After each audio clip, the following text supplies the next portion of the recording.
और अब खौफ पुतिन के पॉइजन बम का, क्योंकि रूस यूक्रेन युद्ध के परमाणु युद्ध में बदल जाने का खौफ बस यूं ही नहीं है। सुपर पावर अमेरिका ने तो रूस पर अब सनसनीखेज आरोप लगा दिए हैं। अमेरिका ने बड़ा दावा किया है कि पुतिन ने यूक्रेन में केमिकल हमले शुरू कर दिए हैं और इन्हीं रासायनिक हमलों की मार से यूक्रेन में हाहाकार मचा हुआ है। अमेरिका के प्रवक्ता ने भी जानकारी दी है कि पुतिन ने फर्स्ट वर्ल्ड वॉर में नरसंहार मचाने वाले केमिकल वेपन का इस्तेमाल करके अब यूक्रेन में परमाणु युद्ध का अलार्म बजा दिया है।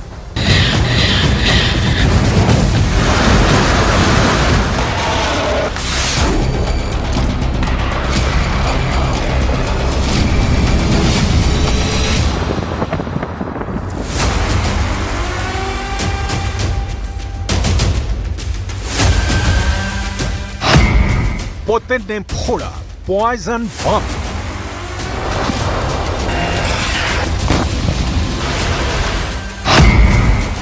रूस यूक्रेन युद्ध में केमिकल अटैक।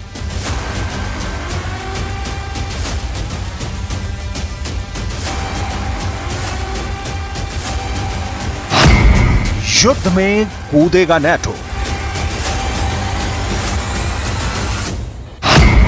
मॉस्को में गिरेगा एटम बम।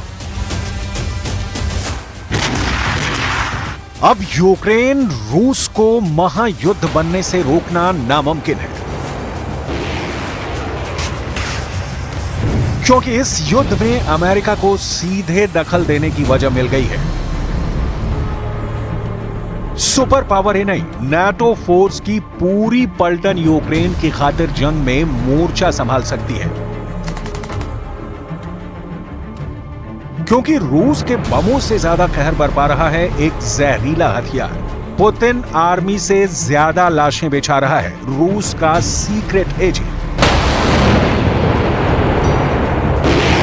मिसाइलों की अंधाधुंध बौछार के साथ मॉस्को ने मौत का एक ऐसा बवंडर यूक्रेन में छोड़ दिया है जो हाहाकार मचा देगा। लंबे अरसे से चल रहे अंतहीन युद्ध में महाविनाश का अलार्म बज उठा है, क्योंकि रूस पर यूक्रेन युद्ध में रासायनिक हथियार से हमले के आरोप लग गए हैं। आरोप अमेरिका ने लगाए हैं।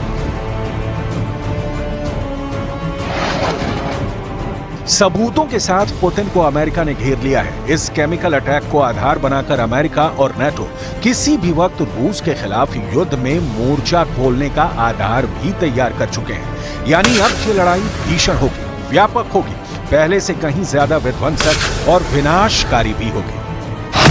अमेरिका ने रूस पर यूक्रेन के खिलाफ युद्ध में जहरीली गैस समेत रासायनिक हथियारों के इस्तेमाल का आरोप लगाया है। अमेरिकी विदेश विभाग के प्रवक्ता ने बुधवार को एक बयान में कहा कि रूस ने यूक्रेनी सैनिकों के खिलाफ क्लोरोपिक्रिन के साथ ही आंसू गैस का इस्तेमाल किया था। क्लोरोपिक्रिन जहरीली जानलेवा गैस है, जिसका इस्तेमाल फर्स्ट वर्ल्ड वॉर में जर्मन सेना ने किया था। अमेरिका का दावा है कि वॉर जोन में रूस केमिकल अटैक ऊंचाई वाले इलाकों से कर रहा है। इन इलाकों में पुतिन आर्मी के हौसले पस्त हैं। कई फ्रंट पर यूक्रेन ने रूसी फौज को जमकर पीटा, जिसके बाद रासायनिक हमले से जेलेंस्की ब्रिगेड को दहलाया गया। अमेरिका के मुताबिक रूस ने पहली बार केमिकल अटैक को अंजाम नहीं दिया। जिस जहरीली गैस से यूक्रेन फोर्स का दम घोटा गया, उसे अलग अलग फ्रंट पर रूस ने इस्तेमाल कर बढ़त बनाई है। केमिकल अटैक के आरोप के साथ अमेरिका ने रूस पर रासायनिक हथियार संधि केमिकल वेपन्स कन्वेंशन के उल्लंघन का एक्शन लिया है। अमेरिका ने युद्ध में इंटरनेशनल नियमों के उल्लंघन के आरोप में 280 से ज्यादा रूसी संस्थाओं के खिलाफ प्रतिबंध लगाए हैं। अमेरिका ने जिन कंपनियों को बैन किया उसमें रूस की एनर्जी, मेटल और माइनिंग इंडस्ट्री से जुड़ी कंपनियां हैं। प्रेसिडेंट बाइडेन ने पुतिन को पहले ही वार्निंग दी थी कि रासायनिक हथियारों का इस्तेमाल हुआ तो अमेरिका युद्ध में कूदेगा। अमेरिका के साथ नाटो देश भी रूस को छोड़ेंगे नहीं। बाइडेन की ये चेतावनी मार्च 2022 की है, जब उन्होंने केमिकल अटैक पर पुतिन को गंभीर कीमत चुकाने के लिए तैयार रहने की धमकी दी थी। We would respond. We would respond if he uses it. The nature of the response would depend on the nature of the use. It would trigger a response in kind. Ukraine कई बार रूस पर युद्ध अपराध के आरोप लगा चुका है। इस दफे अमेरिका ने यूक्रेन के आरोपों पर मुहर भी लगा दी है, यानी पुतिन के खिलाफ सुपर पावर को युद्ध में उतरने की सॉलिड वजह मिल गई है। नाटो फोर्स भी इसी मौके के फिराक में है कि एक बार अमेरिका मोर्चा खोल दे, फिर दुनिया का सबसे शक्तिशाली सैन्य संगठन पुतिन पर एक साथ टूट पड़े। अगर युद्ध इस मोड़ तक पहुंचा तो इसे वर्ल्ड वॉर 3 का औपचारिक ऐलान भी मान लीजिए, क्योंकि अमेरिका और रूस का टकराव 2 देशों तक सीमित नहीं रहेगा। रूस पर अमेरिका के हमले की आशंका इसलिए भी बढ़ गई है क्योंकि जिस केमिकल वेपन को जर्मनी ने चलाकर दूसरे विश्व युद्ध में कोहराम मचाया, उसी के इस्तेमाल के आरोप पुतिन पर लगे हैं। ये केमिकल वेपन क्लोरोपिक्रिन के नाम से कुख्यात है।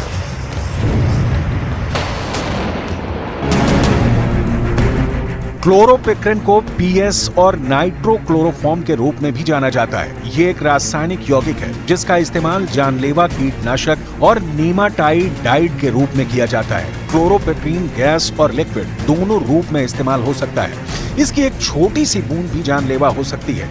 गैस के रूप में इसकी जरा सी मात्रा किसी को भी मौत की नींद सुलाने के लिए काफी है। मायने हैं बेहिसाब मौत बांटने वाला अदृश्य हथियार। यूक्रेन के पास इस हथियार की कोई काट नहीं। अमेरिका भी केमिकल अटैक के जवाब में सिर्फ न्यूक्लियर धमाके का विकल्प रखता है। ऐसे में पुतिन वर्सेस नाटो की जंग परमाणु युद्ध में तब्दील होने से कोई नहीं रोक पाएगा। इस संभावना को रूस की खुफिया रिपोर्ट से भी बल मिलता है। आशंका जताई गई है कि अगर परमाणु युद्ध छिड़ा तो 72 मिनट के अंदर धरती पर 5000 परमाणु विस्फोट होंगे और अकल्पनीय विनाश होगा। परमाणु हथियारों की जो जानकारी अब तक सामने है उसे देखें तो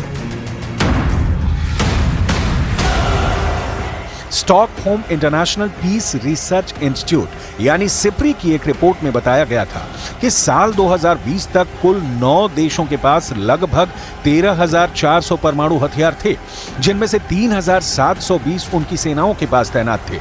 सिप्री के अनुसार इनमें से लगभग 1800 हथियार हाई अलर्ट पर रहते हैं, यानी उन्हें कम समय के भीतर दागा जा सकता है। इन हथियारों में अधिकांश अमेरिका और रूस के पास हैं। सिप्री की रिपोर्ट के मुताबिक अमेरिका के पास 2020 तक 5800 और रूस के पास 6375 परमाणु हथियार थे।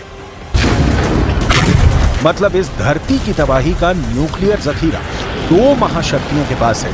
हालांकि एटम बम रखना और इसका इस्तेमाल करना दोनों अलग अलग बात है। इंसानी इतिहास में एटम बम के धमाके का दाग अमेरिका के माथे पर लगा है। दूसरे विश्व युद्ध का अंत अमेरिका ने परमाणु बम धमाके से किया था।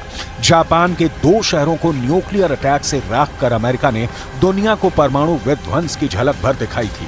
गलती से भी अगर अमेरिका और रूस में एटमी टक्कर हुई तो उससे मचने वाली तबाही का अंदाजा भी नहीं लगाया जा सकेगा।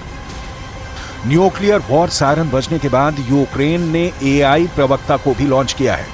यूक्रेन की मशहूर सिंगर के एआई वर्जन को विक्टोरिया नाम दिया गया है। यूक्रेन की एआई प्रवक्ता रूस यूक्रेन युद्ध के सभी अपडेट देने का काम करेगी। उधर अमेरिका और यूक्रेन के तमाम आरोपों को रूस ने खारिज किया है। क्रेमलिन प्रवक्ता दिमित्री पेस्कोव ने रासायनिक हथियारों के इस्तेमाल को अमेरिका का शिगुफा बताते हुए घृणित हथकंडा करार दिया है। रूस ने इंटरनेशनल कानून तोड़ने के आरोपों से भी इनकार किया है, लेकिन लगता नहीं अमेरिका इस बार रूस को आसानी से बख्शने के मूड में है। इसलिए यूक्रेन फ्रंट पर दुनिया भर की नजर बनी हुई है।